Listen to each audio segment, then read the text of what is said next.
Hayao Miyazaki withheld all information about his latest movie, except for two pieces of information. The first being the poster, and the second being the title. Now, the title is not The Boy and the Heron, although it is in English, but the fact that the title was changed to a merely descriptive title does the movie a huge disservice. And I want to tell you why. Because the Japanese title, the Japanese title is just so much more interesting. Because the Japanese title is so much deeper, so much more philosophical, and so much more interesting. So the English title, as well as the translated title in Danish, and I assume many other languages, is just The Boy and the Heron. It's a basic title, it's not that interesting. However, the Japanese title is called Kimi tachi wa dou ikiru ka, which means, Kimi means you. There are many ways to say it in Japanese. I'm not going to make this into a language lesson, per se. But, Kimi, you. Tachi, pluralizing effect, so it becomes you guys, or you plural. Followed by wa. It's a particle. A lot of particles in Japanese, they have different functions. This one just tells you what the topic of the sentence is, which is you guys. So focus on you. How will you? Spoil it. Do means how. So how you, ikiru, live. Ka is just a question mark. So how will you live? That is the question that the movie asks, that the title asks you. Now, the intention with the movie was for you to think about, how will you live? How will the main character live? When faced with different choices, how will he act?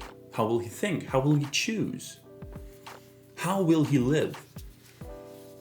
It just makes the entire movie so much more interesting. And without spoiling too much, there are different worlds at play in this movie.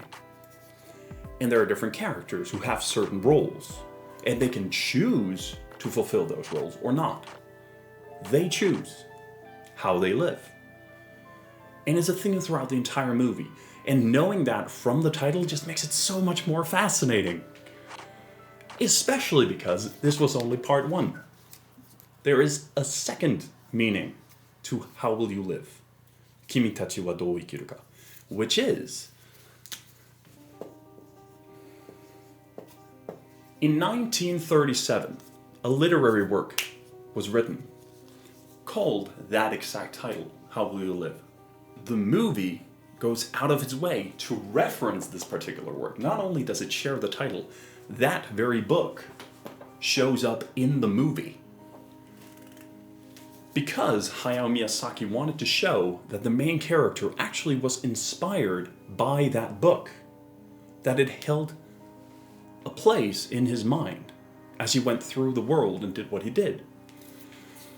Now, to talk a little bit about this work, to be completely honest with you, I haven't read the entire thing. I'm currently reading the manga. A couple of years ago, there was a manga version made of it. I'm reading it in Japanese right now, and so far, it's fascinating. So, I'm not sure if the English version has been translated yet, but otherwise, the written version, the old school wordy version, exists in English. How do you live? And I will link whichever is available down below. But it is fascinating, because some of the topics that that book touches on, or that manga as well touches on, are how, when faced with a certain situation, will you choose to act? How will you live?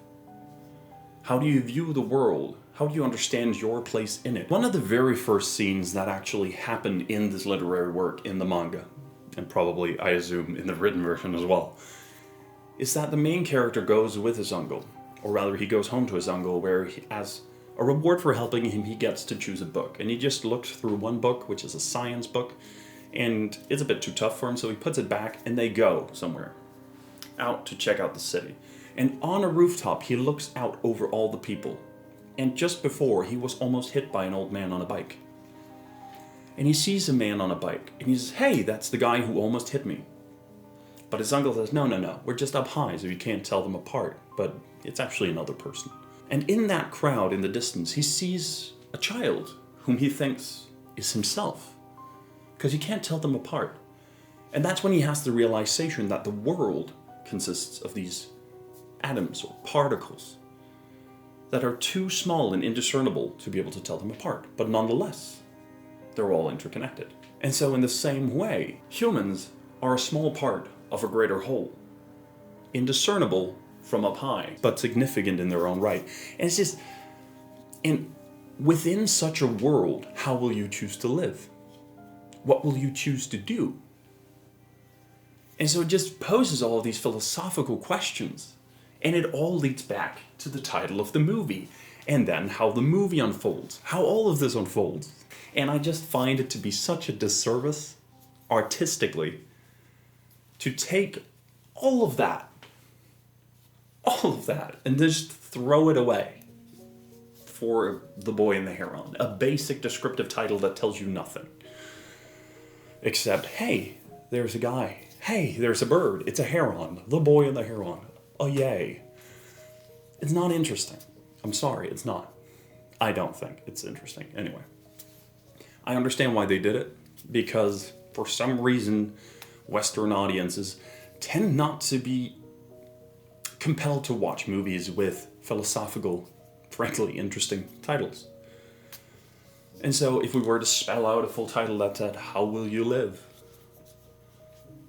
It would likely not do as well. Which is a shame.